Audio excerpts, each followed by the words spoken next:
here for the regular meeting of the Windham Southeast School District on August 24th, 2021. This is a hybrid meeting, the first of any of these that we have ever done. So I need to find the document that that has to do with these things.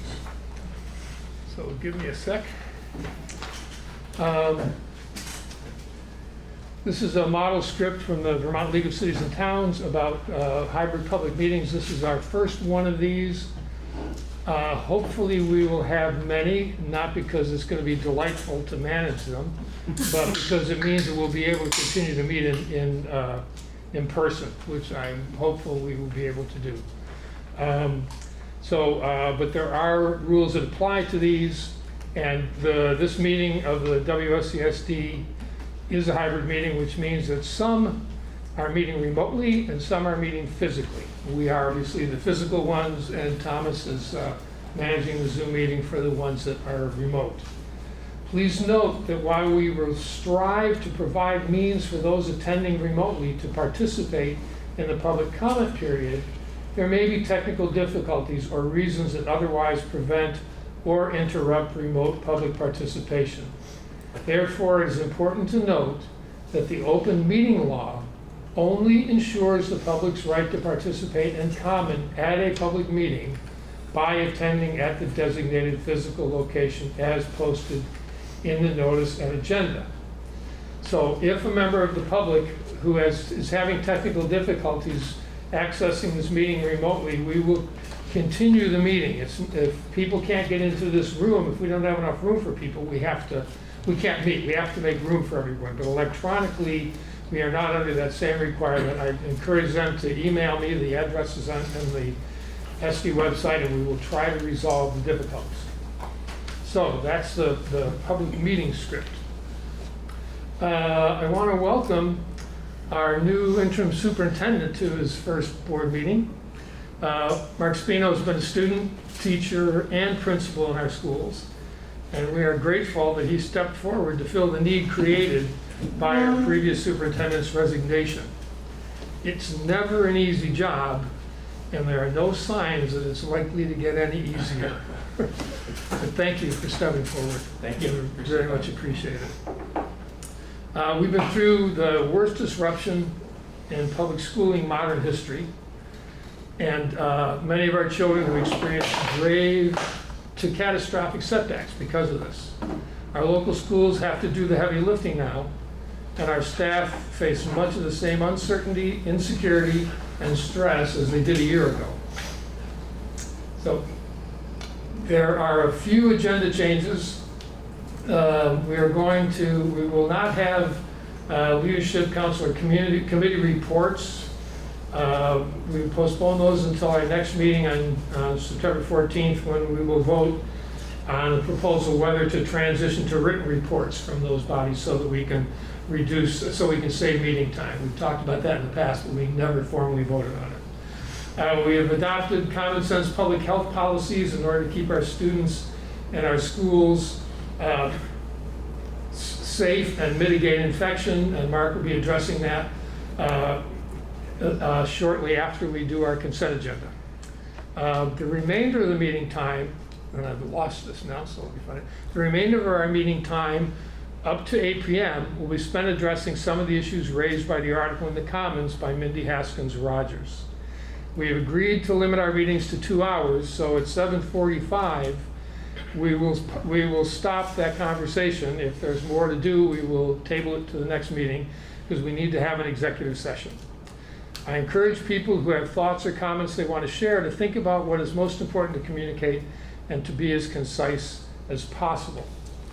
So I would like to move to the warrants and our consent agenda, which starts somewhere in here.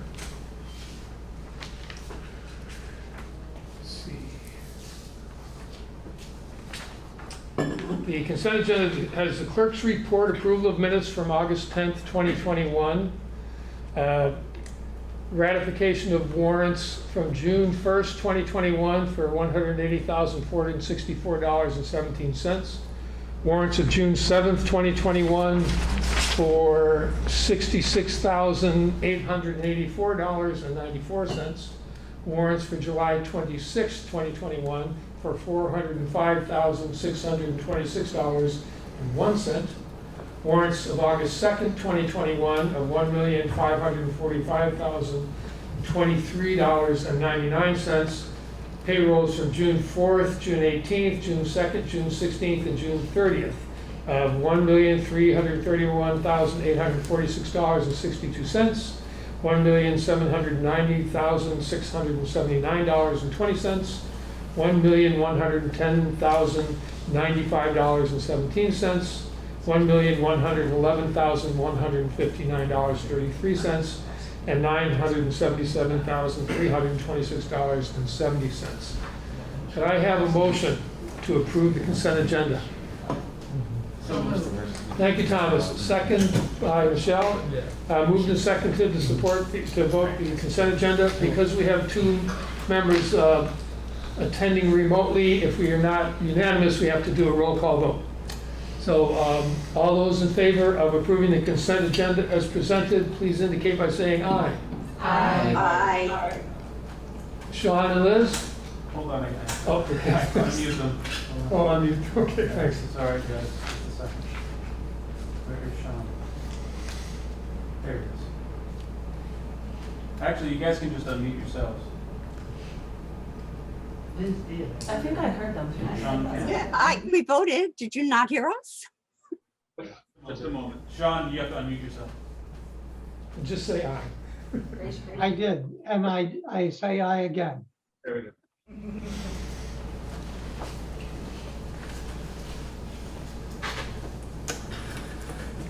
I guess in future motions, I might. Okay. Great. So the motion is approved. We move on to the administrative report. Mark? Okay, so I wanted to use this time to talk about the timeline for summer planning that took place this summer.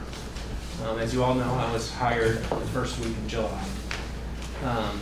After a bit of a whirlwind, my first communication with our communities was July 19th, where I wanted to provide an outline of communication moving forward throughout the summer, knowing that, you know, we're still heading into a questionable school year and people need information. So I outlined the first week of August to give an update, and then a final plan the week of August 23rd, which is this week. So on August 7th, I announced that at this point in time, we would begin the school year masked, and that a final update would be delivered on the 23rd.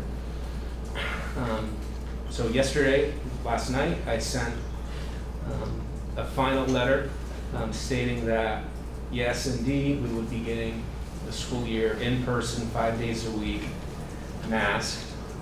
All visitors, students and teachers will be masked when indoors, and also shared some specific mitigation plan that was developed throughout the summer. So I did bring copies of the letter to staff, the letters to families, and on the back of the letter is the mitigation plan for your information. I'll pass those around. Throughout July and August, a series of safety planning meetings took place on multiple occasions. Our school nurses were able to get together and collaborate on this mitigation guidance. Just Friday, on August 20th, the district level mitigation plan was shared with our admin team, facilitated by Arlene Scott, our COVID coordinator. And as an admin team, we spent a bulk of the meeting collaborating and editing the draft. Over this weekend, those edits were shared with all of our school nurses once again. And then on Monday, we came to a final draft, which was shared with staff and families. So that's a bit of the time frame and timeline of how things happened over the summer. we're close to the start of the school year. We have an upcoming professional development and service schedule. That starts on the 26th. On the 27th, we have an out-of-district meeting of our school system, and that will be done partially remotely and partially in person. Essentially, all staff will be asked to go to their home school, and a video will be released of a presentation of activities that happened over the summer, a message from me to the school district, a message from the association to the school district. And then we will wrap up our in-service schedule on the 30th and the 31st, with the first day for students being September 1st. I would like to highlight that on the 30th, Michaela Sims is hosting an event at the Commons in Brattleboro.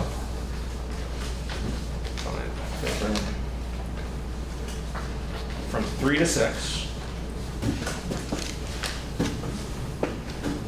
And there will be food, there will be music, there will be ice cream, and then at 7:30, there will be a film titled Takeover. And it's about a community coming together to improve the health conditions in the South Bronx. Following the video, there will be time for discussion back and forth with the filmmaker. So that's an exciting event. It'll be held outdoors where you can safely distance, wear a mask, and hopefully we get some good participation. Other things accomplished over the summer that I'd like to share. As an admin team, we participated in a 2-day retreat, and some of the outcomes were we developed common norms for our team. We identified roles and responsibilities for efficient, productive meetings moving forward. We continued the development of a recovery plan, which I would like to share with the board in September. And we analyzed coaching models. So we've really invested into the concept of coaching and the importance of that. So that's something we're going to be providing in terms of professional development, not only at the admin level, but at the school-based level as well. We also developed a simple form or template for principals and directors to use to communicate with the school board on a regular basis. I'd like to review that in September as well. So that'll give us an opportunity to, at least once a month, hand in a written report of the things we're working on and why we're working on them. And it'll give you information to ask us questions as we work our way throughout the year. We reviewed an assessment plan that we'll be undertaking this school year with our students. And we did a little bit around ESSER planning as we move forward. The other thing I'd like to highlight, which we pulled off this summer, which I thought was really incredible, was we had a summer school. We used the Winston Crowdy campus. We had about 200 elementary kids participate. The whole focus was on social emotional well-being, essentially just having fun together. We really focused on enrichment activities. And I think we have developed a model moving forward that we can continue to grow. But I think we're onto something here in terms of enriching our kids and providing those types of opportunities. So we shifted from more academics and focused more on enrichment activities, although there was reading and math and writing instruction involved throughout the summer. So in a nutshell, trying to be as quick as I could, that has been our summer. And principals and directors have been super busy planning at their sites as well with their staffs. And people are coming in this week to start the work. And I will say this morning, I drove to this campus to drop my own children off for soccer practice.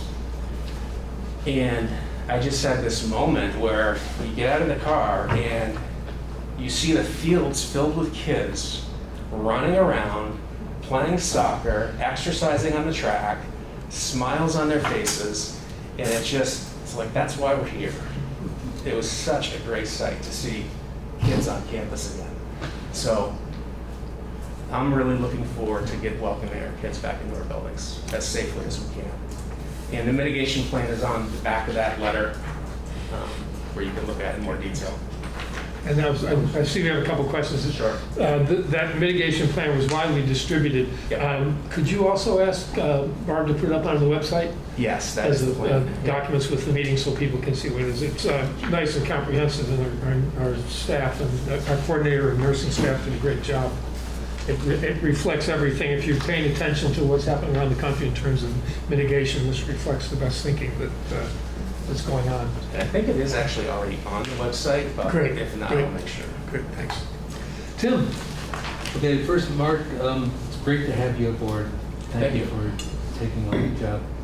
I've been asked by a few members of the community whether you'll be reporting on the percentage of staff who have been vaccinated, and if you see a vaccination requirement for staff now that the Pfizer vaccine has been approved.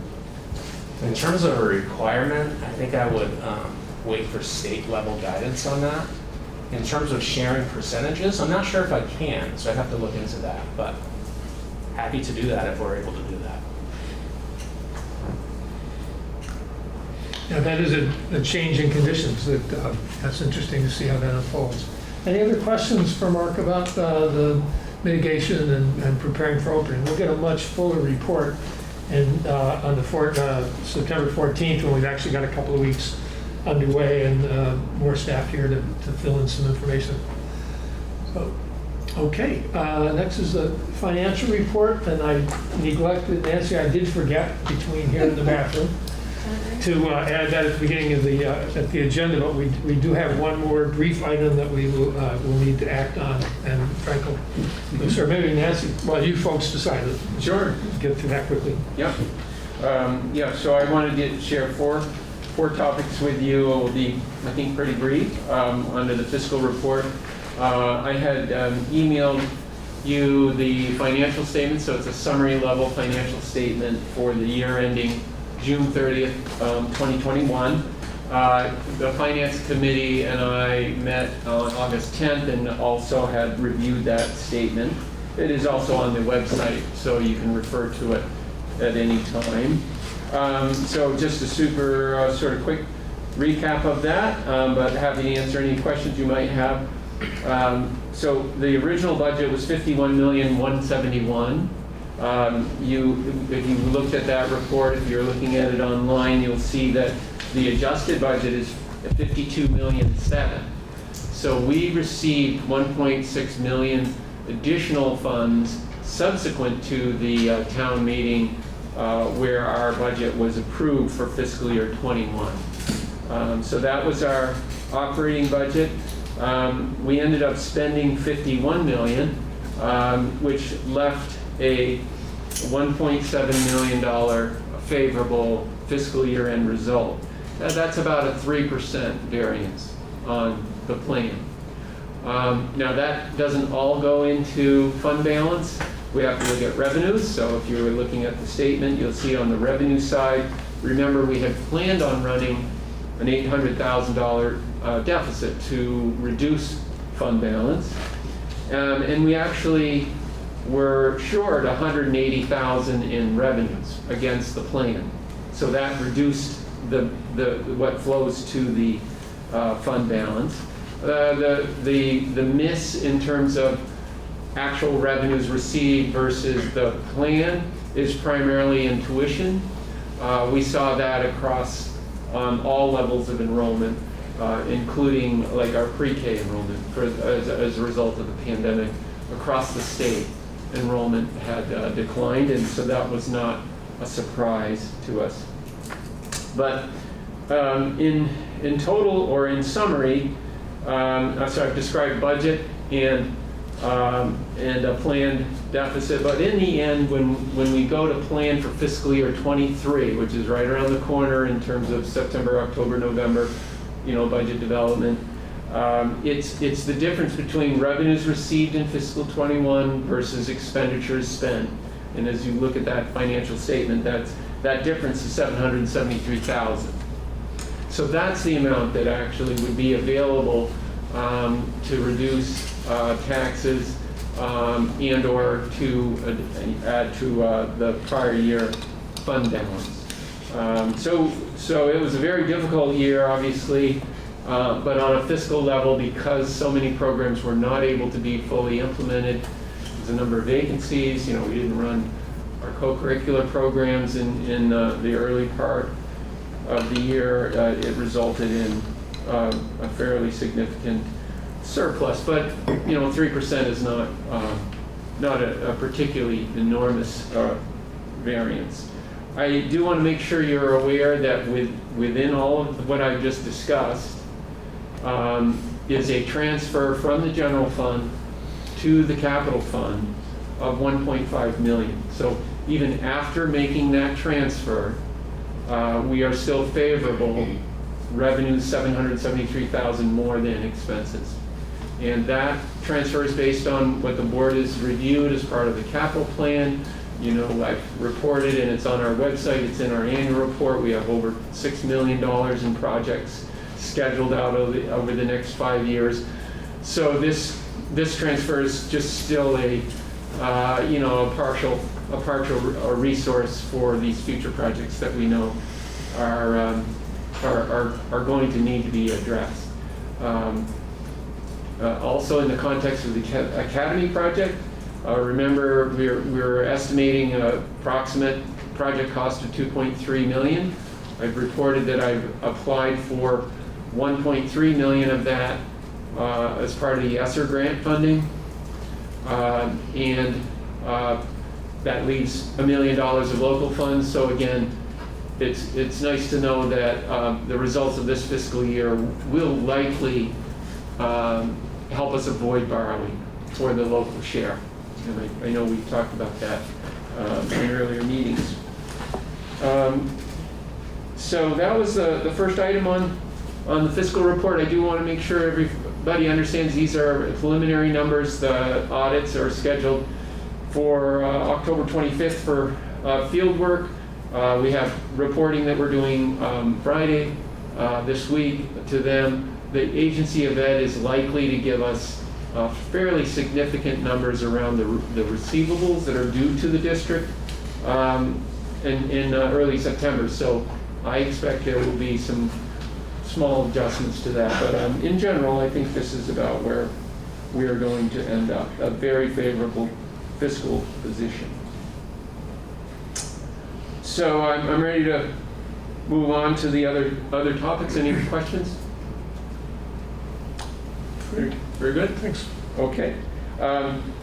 So I did want to make sure that we complied with the New Hampshire Department of Education has changed their procedure from past years. Nancy Weiss from the Windham Regional Career Center has applied and been granted a $18,741 Perkins grant. We received New Hampshire's tuition students to the Career Center, and so this is the state of New Hampshire's contribution to their educational programs. The requirement is that we share with the board the grant document, so I did send that out to you today. It's on the website, and that we make sure you're aware of the assurances. So the general assurances essentially say that we will comply with federal regulations around grant administration, and most of this is pretty common sense kinds of things, but it is important that you have a chance to glance at these things, and if you have questions, please let us know. It is, as you see, it's an extensive document, it's about 18 pages, and it's primarily the rules that we're very accustomed to dealing with. These are not new rules to us at the central office who manage federal grants all the time. Nancy, did you want to say just something brief about the program? So basically, I use the New Hampshire money this year I'll use it for two things. Last year I used it for one. Normally I use it to pay for professional development. I did take $5,000 of it this year, and to purchase textbooks for our new electrical program. Because when I designed the program, I had not realized that the guide for electrical licensure is markedly more expensive than I thought it would be when I was budgeting. Somehow it never occurred to me that it would cost me almost $300 a copy. And so I will purchase a copy of that for every one of our students that are in the electrical program. And next year I'll budget so that it doesn't affect my professional development money. But really, it makes total sense that I would take it out of the Perkins grant, because we will be licensing electricians for New Hampshire and Vermont, or moving toward licensing electricians. Well, I'm gonna move us along because time is going, and we made a commitment in the fall to holding our meetings to 2 hours. So I'm gonna ask for a motion to accept the Perkins 5 grant, the New Hampshire Grant Assurances Perkins 5 grant as presented. Thank you, Thomas. Second, Tim. Thank you. Moved and seconded to accept the Perkins 5 grant. Any further discussion? All those in favor? Okay. All those in favor, please indicate by saying aye. Aye. Any opposed? It's unanimous. We don't have to take a roll call. Thank you. So are we on to the... I'm all set. I don't know Finance Committee, or you're not doing committee? No, we're not going to do So the committees. last thing I'll just mention is the bid opening for the Academy project is scheduled for September 14. We will have the pre-qualification and bid selection committee, which was Nadez and Stevens and Associates, some board members, review those before the meeting. And if we can, we'll have a recommendation for that board meeting. So that's coming right up. Okay, new business. I'm going to skip over the Guilford Leadership Council appointment. We'll leave that for the next meeting. The person can certainly continue to attend. The first is a WRCC FY22 consortium agreement. I believe we've had these motions for quite a while.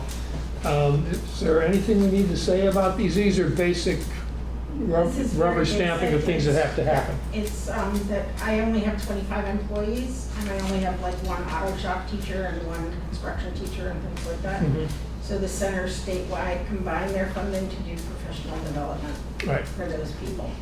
So this first is about... And that's what you're agreeing to. Okay, and the motion, would someone please read the motion as presented in the agenda, the recommended motion?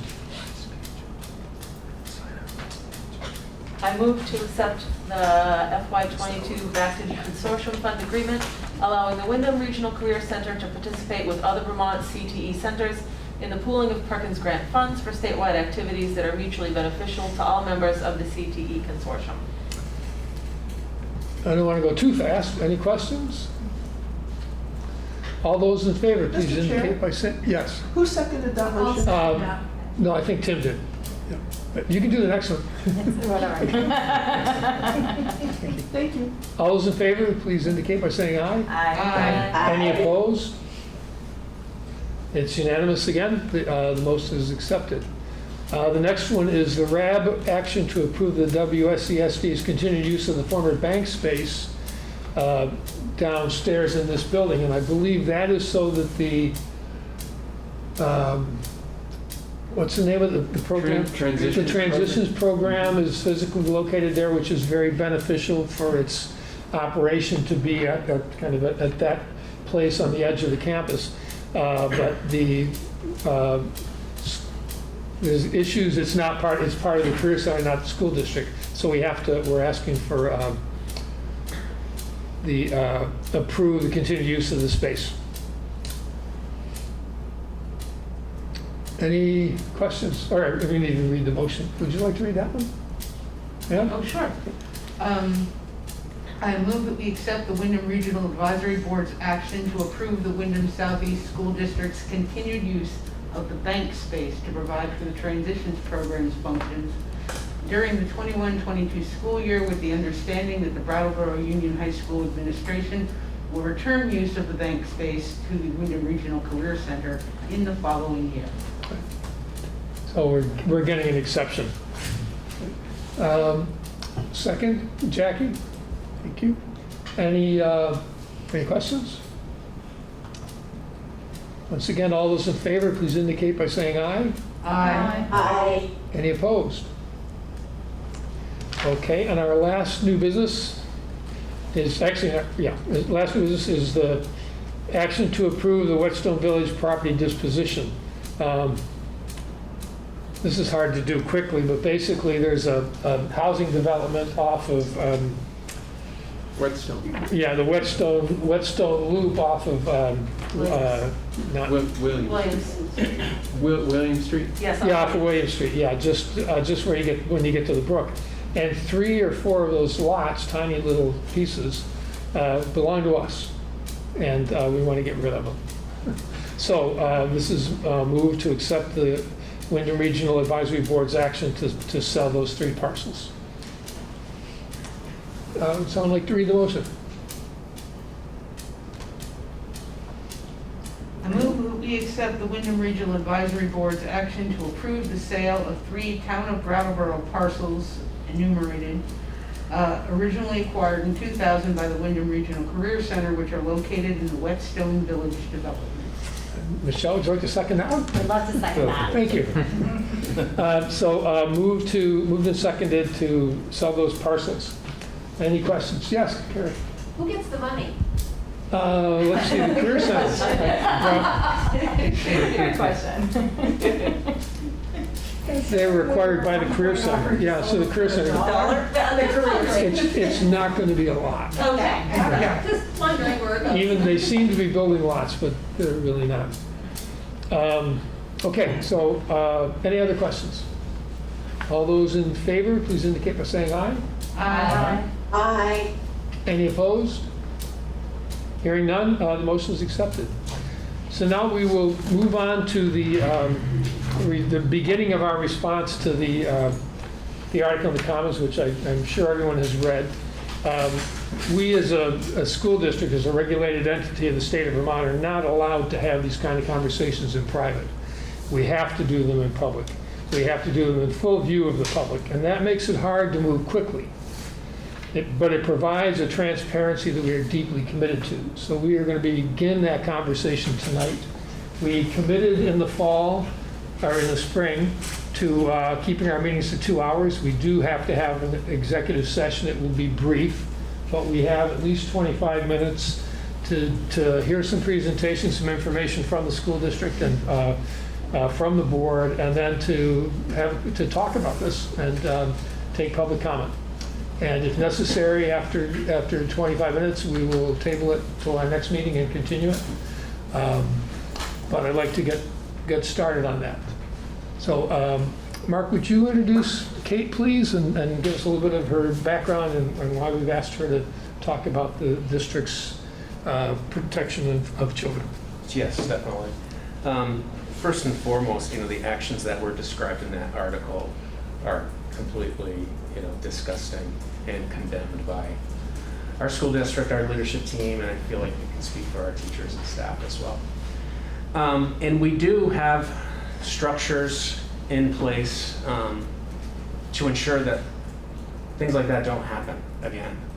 And Kate Margaitis is the principal of Green Street School, as well as she has the role of non-discrimination coordinator. So I'm going to ask Kate to talk a bit about that role and the work that she does with our admin team, at sometimes students and teachers. Thank you, Mark. So there's 2, within our policies, there's kind of 2 names that regard this title, which is non-discrimination coordinator and then equity coordinator. So what that is I oversee all the implementation of our district policies regarding hazing, harassment, and bullying, as well as the implementation of Title IX regarding sex-based discrimination. And new this past year, sexual harassment was also, that also fell under Title IX. There was an option for people to, if there was a sexual harassment complaint that was potential sexual harassment, offering the Title IX procedure happened as well. And it's a little different than the Vermont process. So there are 3 policies that fall under hazing, harassment, and bullying. So F23, and these are all on the district website. The policy on the prevention of harassment, hazing, and bullying of students, F23. D12 is our policy on the prevention of staff harassment, and then again, Title IX, including the prevention of sexual harassment as well. And so throughout the years, we've done trainings. Each school at the beginning of the year does a training for staff on the prevention of harassment, hazing, and bullying. Principals often work closely with school counselors. So by law, we have to have designated employees, at least 2 at each school, who are able to take complaints and investigate them. Typically, that is an administrator, principal, and counselor. So counselors are well trained in this as well and help train staff. And so that happens yearly. We do mandated reporting training as well. Counselors are well versed in that. And I've also worked with our district admin a couple years ago, pre-COVID year, worked with our admin team on one of our retreats around scenarios that we might encounter, and kind of work on those as individuals and then as a group to kind of talk about what we see in those scenarios and how we would respond to those.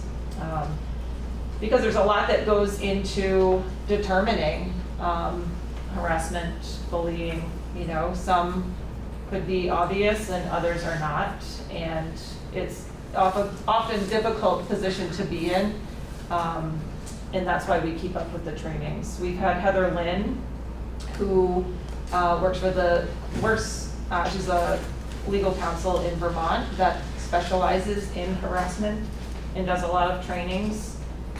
She's been to our district admin meetings as well to do a lot of work with us around that and how we process and the policy and what we're supposed to do when we investigate such cases. So there is a lot of regular training. I'm just reading my notes briefly here. When I was at the high school, we would go into diversity classes because every 9th grader is required to take that class. And we talk with students about the policy, what it looks like, who to report it to. We talk about things like retaliation in hopes that they will see something and say something, but that they know who to go to in each of their schools. All the documents that we use, including the policies, there's a lot of documents in terms of like a template helping us determine whether it might be hazing, harassment, or bullying as per the Vermont law. We have resources for interviewing protocols, you know, types of questions to ask and types of questions to not ask. Oftentimes, depending on the situation, we would have a school counselor in on those interviews in order for the students to feel more comfortable and safe. Because some things that students do talk about is difficult. So we have a lot of resources and trainings that help us to do this work. And again, when something is reported, which if a teacher learns of something or sees something, they need to let a designated employee know, again, the counselor or administrator, and we have 24 hours to start that process. And then there's another timeline for completing that. It could take up to 5 days, as long as everybody's in school and accessible. Sometimes it's delayed, but, you know, we do also coordinate with each other and talk these things out, because trying to figure that out alone can be challenging, and so it's good to have more than one head put together to work out these situations. But we take them very seriously, you know, and in situations where it's an adult and a student, that adult would be placed on a leave, and then the investigation would continue if it was something of that nature that you're speaking to.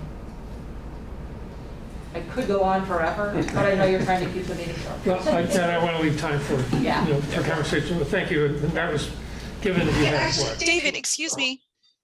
David? Hi, it's Jennifer Jacobs. I'm participating remotely. Yeah, please wait till the public participation part of the meeting. Thank you. Please wait for the public participation part of the meeting. Thank you. So, Kate, I think you had a couple of hours to prepare this. So thank you for that. You're welcome. Along the same sort of structural reporting of what the kinds of things the district does and what the board's considering, we did talk with our attorney, and he recommended that we consider hiring a firm, not necessarily his, but they are pretty well qualified to do that, and conduct an investigation. And I'm going to read from his communication, and then we'll get into some of the more human and compassionate aspects of this, which I think is what most people are really concerned with. But we do have these legal responsibilities that we have to cover. Determine the nature and scope of misconduct by Mr. Hecker and other former employees. It may be important for the board to know specifics of the issues that existed at the time that Mr. Hecker worked for it, so that it may fashion a public response commensurate to the factual record.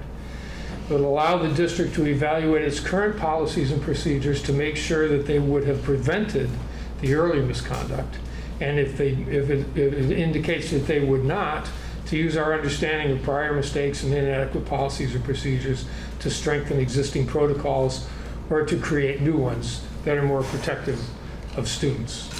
So we will be negotiating with talking with the attorney further and developing that plan and bringing it to the board.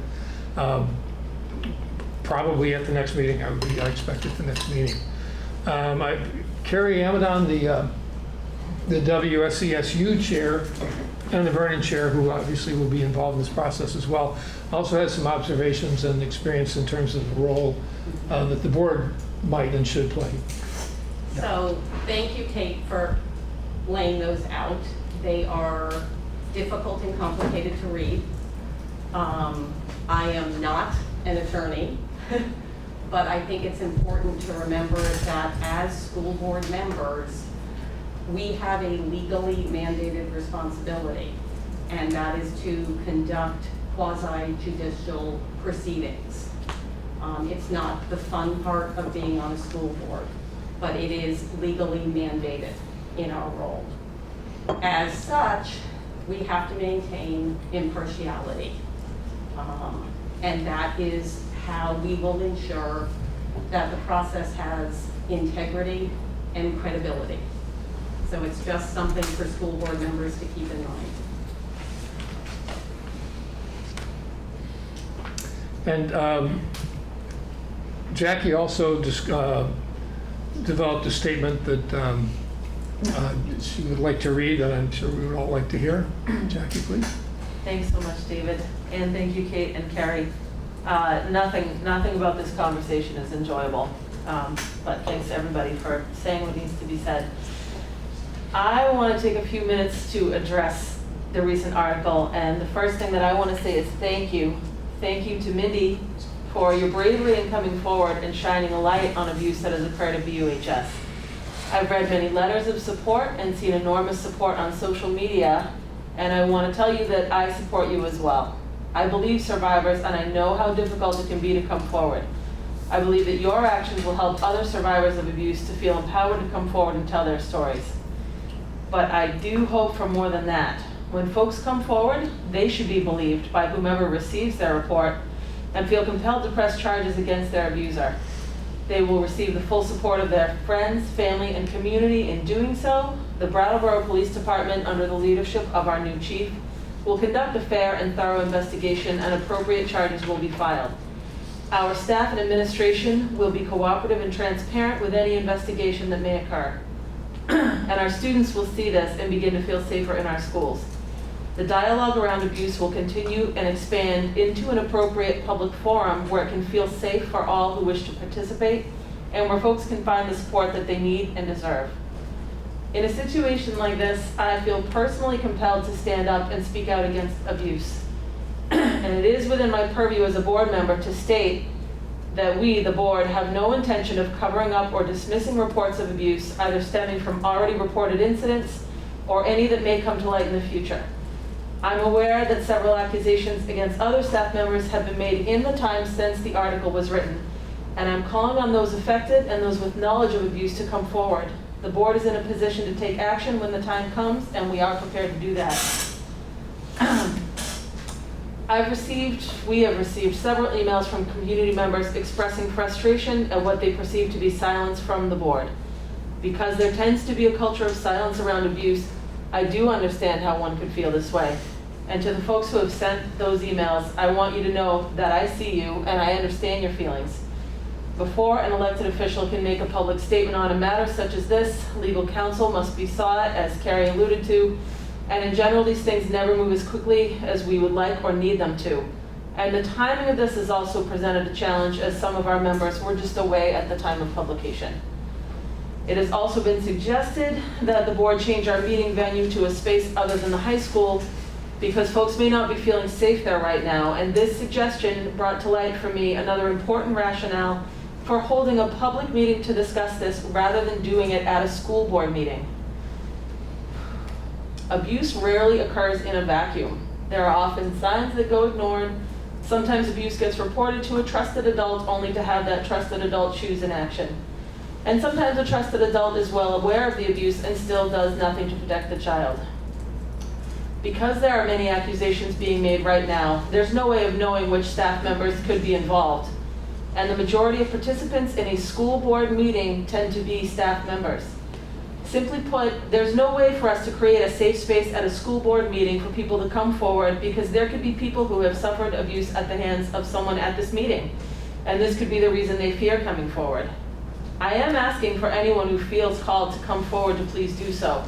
And I'm asking the public to create a space that feels safe for as many survivors as possible. I will attend that meeting, and I'm sure that many people in this room will as well. But some people are at a place in their journey where they would feel empowered to come forward, even if it means directly confronting their abuser, But not all survivors have reached this point in their journey, and I believe that we would be doing them a disservice by failing to consider that. Let's make a safe space for all to increase the likelihood of folks coming forward. Let's not ask them to speak out at a school board meeting dominated by district staff. I think the power imbalance is simply too great and puts people in an unfair position. Thank you. Thank you, Jackie. Thanks. Other thoughts from the board?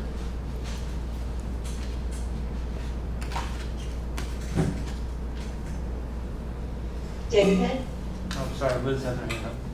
Liz, yes?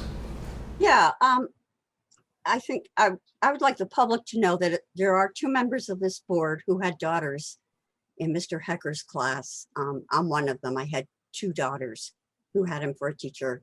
So when that came out, I was just like, I was stunned. And so for anybody thinking that this board doesn't take it seriously, please don't think that way, because we do take it very, very seriously. And some of us have kids that may or may not have been affected by it. Thanks, Liz. Other comments? Any suggestions for how to Just to- proceed, or how we might, Well, just one comment, just to. I'm sorry, I underscore- didn't, go ahead, Tim. No, just to underscore the extreme gravity of this situation. According to the documents that I've read, we're not just talking about hazing. harassment and bullying. We're talking about statutory rape. Yes, that's clear. I think that's clear to everyone. That's what we're talking about. And yes, my daughter was one of the students who was in his class.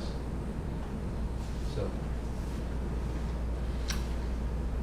Any thoughts about how we might proceed? I think Jackie's call for a public forum, a forum where people can talk about this, I think is the direction we want to go. How do we facilitate that? How can we help that happen?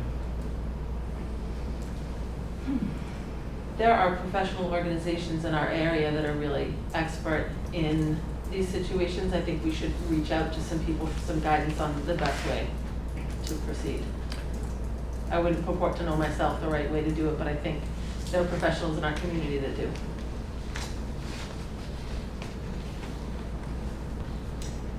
David, I would Yes. just like to add that personally, I just want to make sure that as we move forward, I mean, we ourselves have to figure out how to dissect this and learn about it so that we understand and can look at what's been accountable and if there's loose links so that we know that our students are safe in the now and moving forward.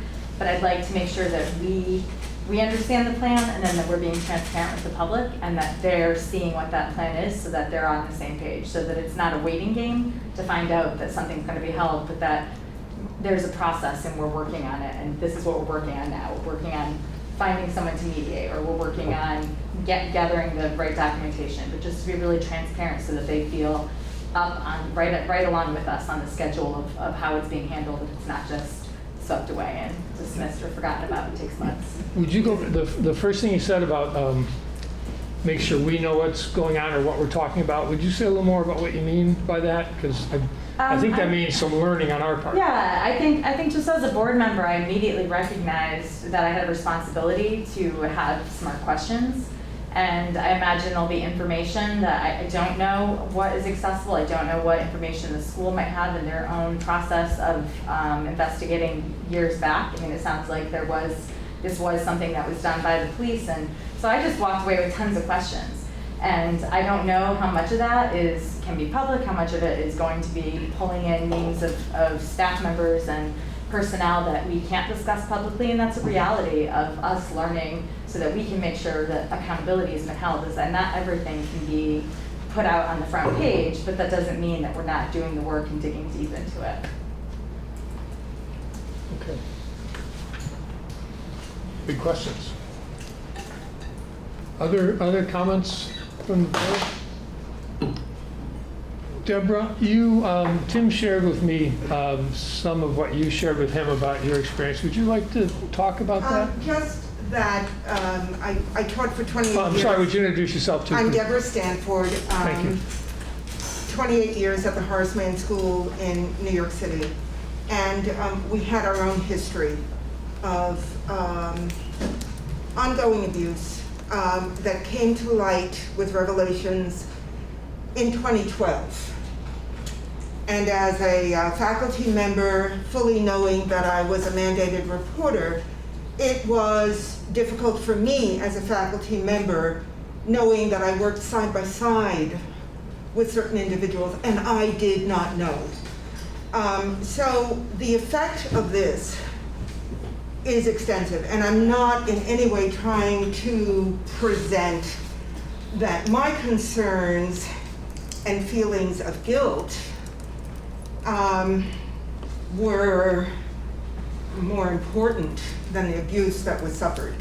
I know that it was very important I don't know that the school did this, but certainly the students from past years created a forum for discussion amongst themselves.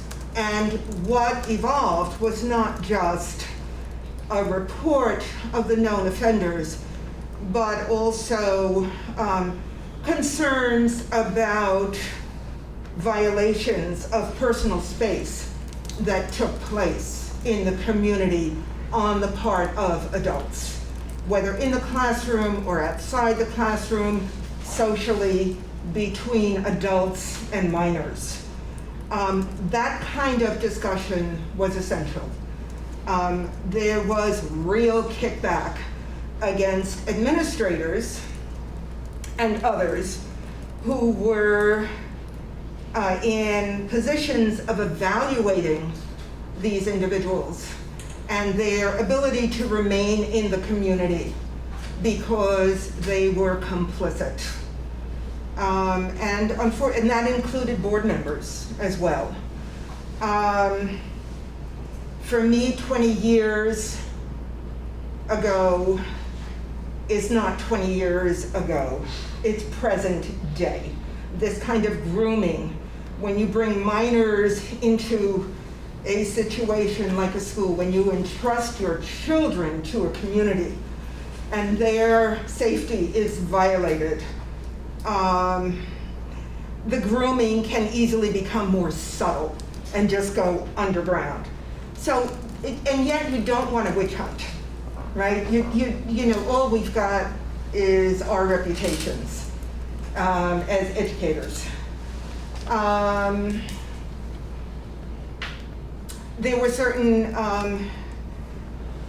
issues that were put in place immediately, not just having a discussion in the required diversity class of 9th grade, but knowing that these kind of revelations in this community, I would think parents and students know about this.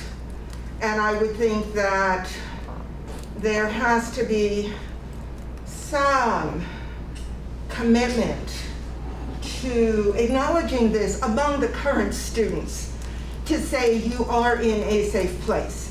Here's what's different, but in very concrete ways. Here's how we're watching this in very concrete ways. We had all sorts of workshops as faculty members. Think about how you approach a student. Pay attention to what is okay with that student. Do you really want to put your hand on shoulders? So I know my teaching style was very hands-on. Harkness tables, it's a very wealthy school community. And I could walk around the table, and if someone was, you know, really fidgety, maybe putting my hands on shoulders. Didn't do that anymore. That's not okay. Important to know that you don't go up to someone and say, oh, what a nice necklace you have on. That's really a personal moment. And I found workshops helped me understand that, and actually helped a number of my colleagues understand it, where I thought, how could you not understand this? But then I'm a woman, and I know what the affront is that very often happens in our society. And I watched so many of my colleagues violate those issues, even after the training was in place, and feeling that they could violate it. And I think it becomes, and those colleagues, for the most part, they were men. So it winds up being the kind of training that we all need to consider our privilege in the society, and who we are and how we grow up and what we think we can do where it's okay. But I do think that young men and young women need to have these issues openly discussed by adults. They can't, otherwise they go underground, and that's not okay. Kids judge us. They see us. They see our commitment to justice and equity.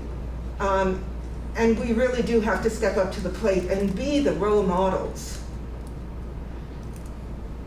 So when I read this article, I spoke to former students of mine about this, watching the articles in the New York Times, you know, just go front page. And they said to me, oh, Deborah, this is past history. It's not past history. It really isn't. It's front and center. If it can happen in the past, it can happen now. And I listen to administrators say, oh, we have safeguards in place. This will never happen again. And I thought, what world are you living in? That makes us complacent and arrogant in what we think we have control over. So those are some of my comments as I read this. It just cannot go underground. And I do think there needs to be some kind, I agree, some kind of a public statement that says we are fully aware, we are fully committed, we are doing something, we are not silent. I think that also needs to come front and center. So those are my comments off the cuff. Thank you. Thank you. It's not, I don't think there are many people who have had the experience of going through that whole process, and we're fortunate that you could share that with us. Thank you. I must say also, when I read about the abusers in question, and I think about the abuser that I worked side by side with, his arrogance. He retired in 2002.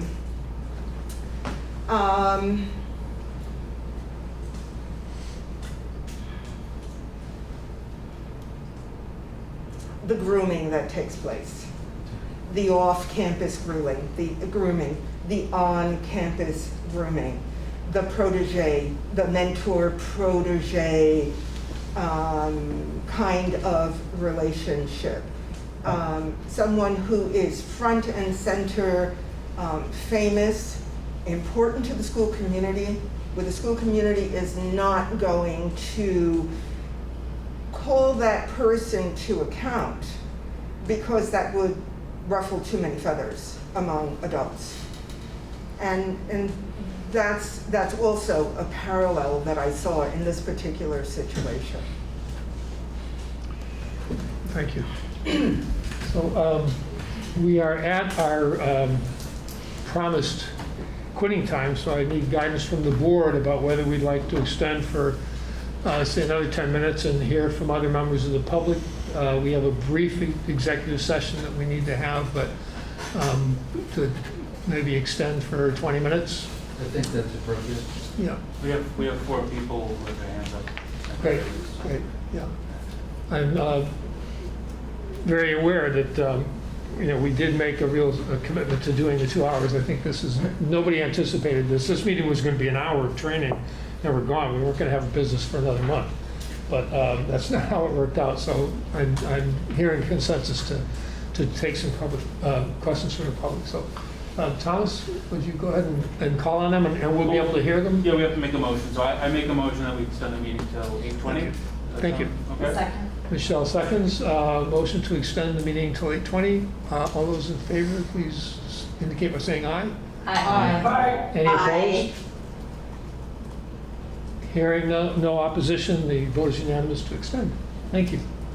So, Thomas? So the first person we have, I believe, is Jennifer Jacobs, and let me just unmute you. Or, sorry? I thought someone said no.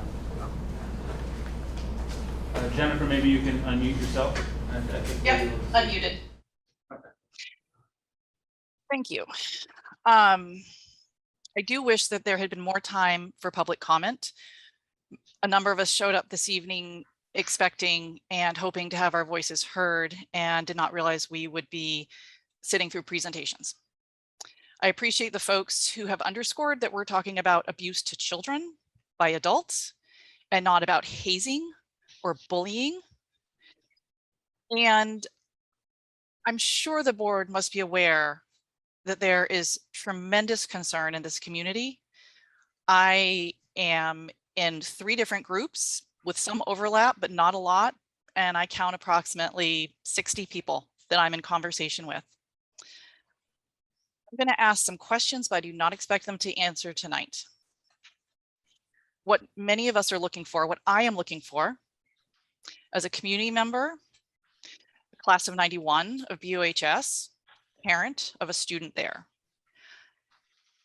I want to know what the board intends to do that is of substance to not only investigate, but to look at the culture that allowed this to happen, the culture that continues. I found the immediate response from the principal to be dismissive. We don't need to know the policy. Maybe there are certain legal restrictions on what can be said. I understand your hands are tied to some extent or to a lot of extent, but I really need you to understand that from the community, 2 weeks later, it's really, we're all left sitting and wondering what is going to be done to fundamentally change the culture. And assurances, verbal assurances and policies, telling us what your policies are, is not cutting it. And there are a number of people sitting in this meeting right now and in other conversations who are more than capable and ready to step up and help the board. When I hear, David, when I hear you ask the board, what should we do about this? And I'm gagged and I can't respond. Like, I know, a whole bunch of us know. We have great ideas. And there's other schools who have been through this and they can lead the way. And I just really hope this board looks at ways to engage the community and the concerned citizens more than what I've seen tonight.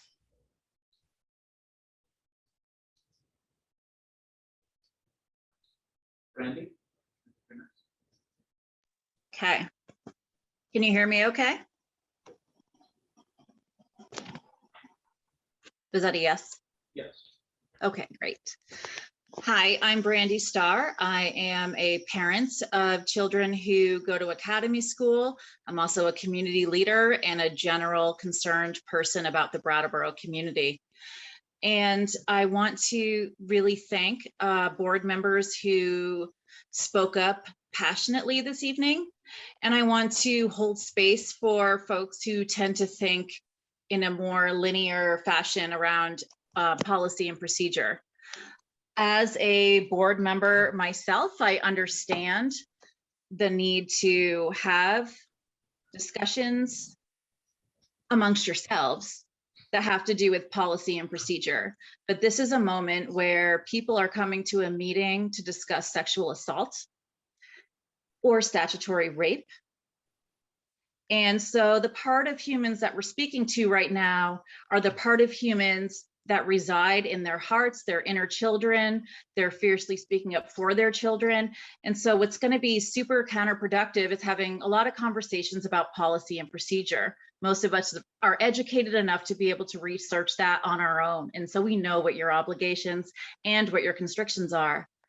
What we want to hear from you is your humanity around the fact that there are young girls and possibly young boys and young binary humans who have been taken advantage of by adults that were protected by the system, whether it was the school system, their system of friends, the system in the community, the patriarchal system. I really have no differentiating between any of that. But what I'm here to say is I believe survivors.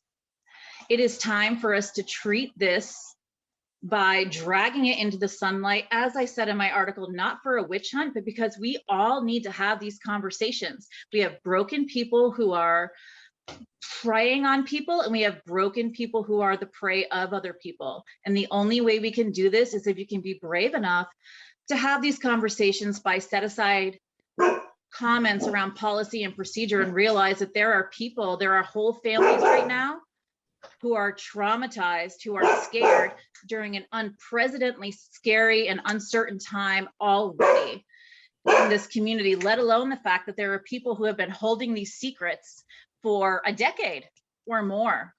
And so that's where our focus needs to be. And I would like to offer my support to any kind of a community forum or any kind of anything that allows survivors to come forward and speak to somebody who's going to listen carefully. And I would be glad to attend any kind of a public forum that's set up for that, or to speak offline to any survivor. Grooming is insidious. It is always done by people that you trust. And I am right here for this conversation. I yield my time to other folks. We have Mindy next. Hello, I'm Mindy Haskins-Rogers. I'm a writer, I'm an educator in Massachusetts, and I'm an alum of BUHS. And I wrote the article that I knew was going to bring a lot of pain to people in the community, not just those directly affected, but to people who would have to revise the narrative of their high school time based on this new knowledge.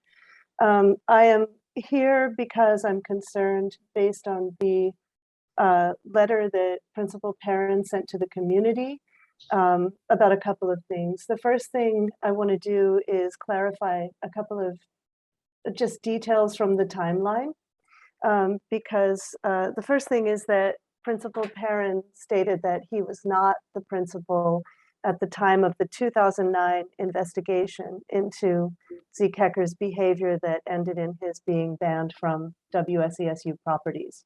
I know it was WSESU at that time.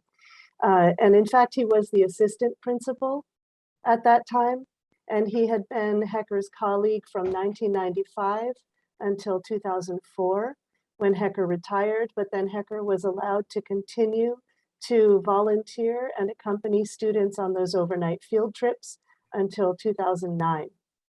And so it wasn't 20 years ago, although I will reiterate that with cases of sexual abuse, the average age at which people come forward is 52, and there's no such thing as ancient history. It's relevant when people tell you. It is relevant whenever they come forward. That's when it matters. So the other points that concern me are that the statement of policy, since I published the piece, I have been hearing stories, and I thank Board Member Reynolds for mentioning the stories that are coming in of ongoing problems with abuse and lack of reporting and lack of responsiveness. And so I think that restating policies that clearly have not been effective, have not been working to protect students and to enforce codes of behavior that would cause people to report on their colleagues, doesn't seem like an action point to me. And that's what I'm hoping will happen. I carried these stories for more than 30 years. It took me 2 years, more than 2 years, to bring this article to print. And I don't want to see this dropped with a restatement of the policies that haven't worked. I'm here because I care, and I want to know that kids in the school that was my alma mater are safe. And I'm not convinced that they are at this moment. And there are a couple of things. One is that he did not acknowledge the harm and the suffering that's happening in the community right now because of these revelations. And the other thing I would say is that there are people still teaching in the school who were quoted in the BPD report from 2009. And there are names that I recognized when I becoming reacquainted with the school, and I realized they're not actually the people who taught me or who were administrators when I was there. They're the children of those people. So it's hard for me to believe that this is not a culture that is being passed down through the generations, because I don't see a lot of structural change or change within the personnel of the school. So those are my concerns. I don't want to take up a lot of time, but I'm here to follow through on this as best I can. I've invested a lot of time in it already, and I realized at some point, I'm not going to feel okay until I know that this is okay. And it won't be okay until there's real action taken to protect kids.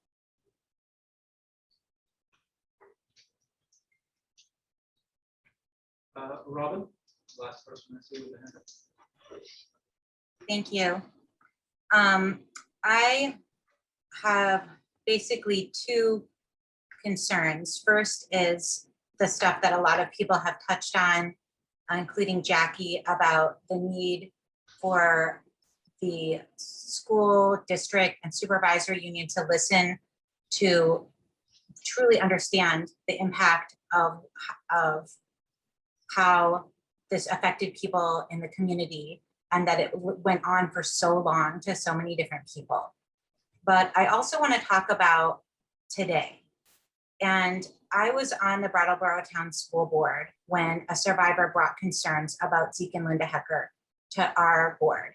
And so I really deeply understand the instinct that you have to deny wrongdoing, to protect the institution and the institution's reputation, and to say that everything that we're already doing is good and this could never still happen.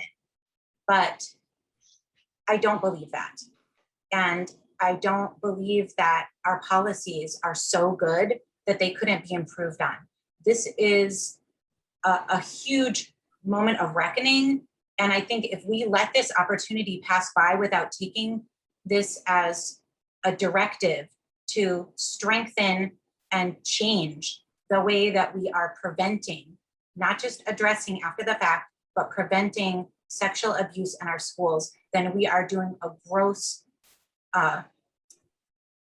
neglect of our duty as a community and as school board members and administrators to protect the children with whose care we are charged. Thank you. Thank you. Any comments from board or administration on the things we've heard or thoughts about moving forward? We will have this on our next agenda. It's now unfinished business on our agenda, so we will take it up again, and I'm certain that there'll be conversations in between, and I can tell from the nodding of the heads that everybody can't see, but since we're in person, we can, of agreement with much of what we just heard. So, thoughts or comments? Nancy? Can I just say one thing, and that is,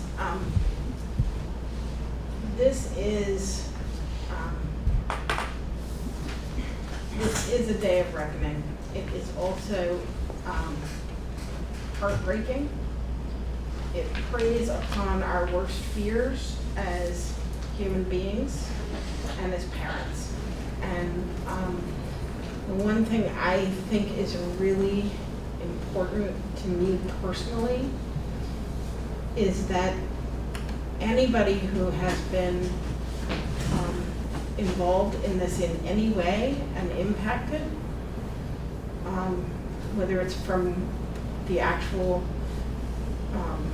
criminal behavior that has taken place or may have taken place at other times that we don't even know about, to those of us reading the article or sitting in the room or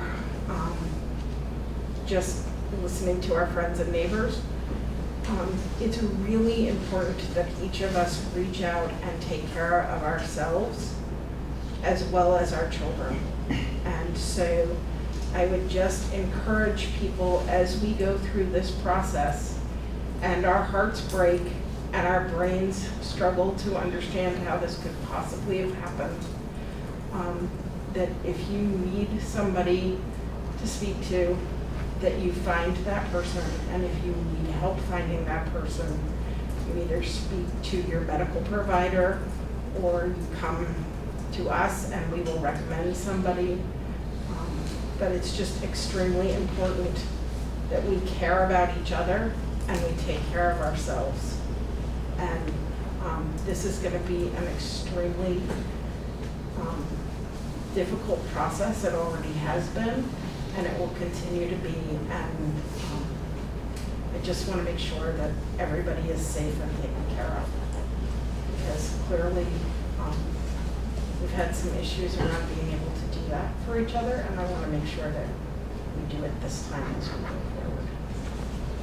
Thank you, Nancy. We have Sean. No, we're back to board and administrator now. Thank you.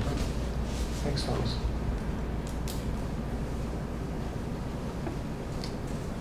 Well, we are at our time, our designated time, and so I'm again asking for guidance from the board. This is an important issue, and we're going to take it up. We're not going to solve things tonight. I've got 2 pages of work for us to do. So, David, you had shared the attorney investigation. Mm-hmm. Is that something you'd like to pursue? I believe so. Yeah, I think, based on the reasons that he gave of understanding what happened and seeing if what we are doing now would have prevented it, that certainly is an example. Yeah, I think certainly the... Feels like an important step to me. Yeah, and I think we'll have to talk about reaching out to community organizations in terms of who would do that and how. Michelle's point about the board knowing more, some board training that we don't have to put on you, we can take care of ourselves. Students from past year discussions, I'm not sure how we would go about that, but certainly you have people and resources that we could consider. We could work with you to see how we might approach that.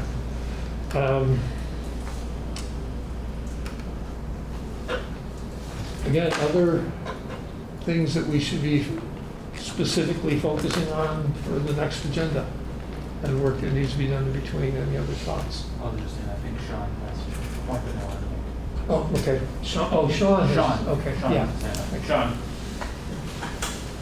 Yeah, I would just like to say that the 5 individuals that just spoke, the 4 community members, and then Nancy at the end, I think that what they expressed is exceedingly valuable.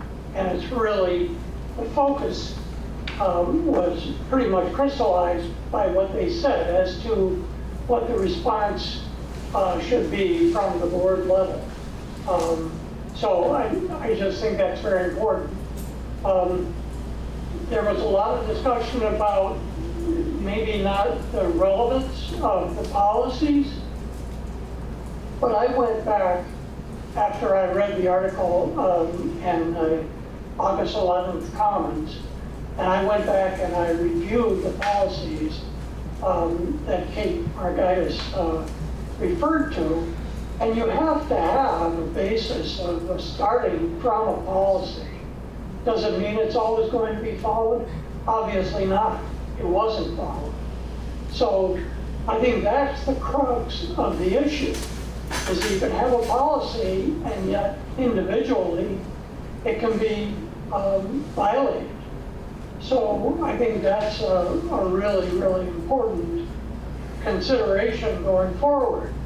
Our policies, in my view, are important, but when they're violated, and then there's, it takes decades, 41 years, in order for it to come to light from I think it was 1978, that Mindy reported. Then, that, and a lot of work needs to be done somehow. So anyway, I thank people from the public that spoke. Thank you. Thank you, Sean. Well, I'm going to have that be the last comment and ask for a motion to adjourn. Or I'm sorry, motion to enter executive session to discuss a personnel article, a personnel issue, right? Mm-hmm. Yes. Second. Moved by Thomas, second. Who made the motion? Thomas. Thank you. Seconded by Jackie. All those in favor of entering executive session at 8:24, please indicate by saying aye. Aye. Any opposed? Hearing none, the ayes have it. And we are inviting the superintendent to join us in this session. Kate's going to join us. And the Green Street Festival. And we return, well, Susan comes out. Recording in progress. Okay. So, motion to approve the recommendation of the superintendent from our executive session meeting? Second? Second. Should we give Liz at least a little, I'll can't tell her anything. talk to Liz. I'll talk to Liz and Sean. Liz is very helpful. Yeah. Moved by Michelle, seconded by Ann, to accept the recommendation as presented. All those in favor, please indicate by saying aye. Aye. Any opposed? Hearing none, the motion passes. Mr. Chair? Liz is trying to say something. David, can you hear me? Yeah. I I can now. can't hear you. You can't hear me?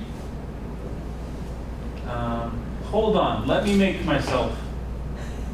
It's not going through here. No, now you can have them. That was cool. All That's set? working out? Can you hear me now, Liz? Yeah. Okay, great. Well, we just moved to accept the administration's recommendation, and I will write to you in the morning and let you know what it was about. This part is. It is? Okay. Thank you. So again, who moved to I second? thought it was. Michelle moved and Ann seconded. Mr. Chair, how should Yes. I record the vote? Were there board members who didn't get to vote on that? Or am I just putting it as unanimous? What's your guidance? It's unanimous. Okay. We excluded member, which probably there's probably some big problem with that I'll find out about. But you were still under It's quorum. we have technical difficulties where we don't have a computer in executive session. So. Okay, I just want to make sure I'm recording the vote in a way that suits the board's That's correct, needs yeah. and follows legal guidance. So if unanimous works, Yes. then that's what I'll put. Yeah. Thank you. And it was. Mr. Chair, Yes. there being no further business before this board, I move that we adjourn. Is there a second? Seconded. That's the few. Tom is seconded. All those in favor of adjourning at 8:35, please indicate by saying aye. Aye. We are adjourned. Thank you.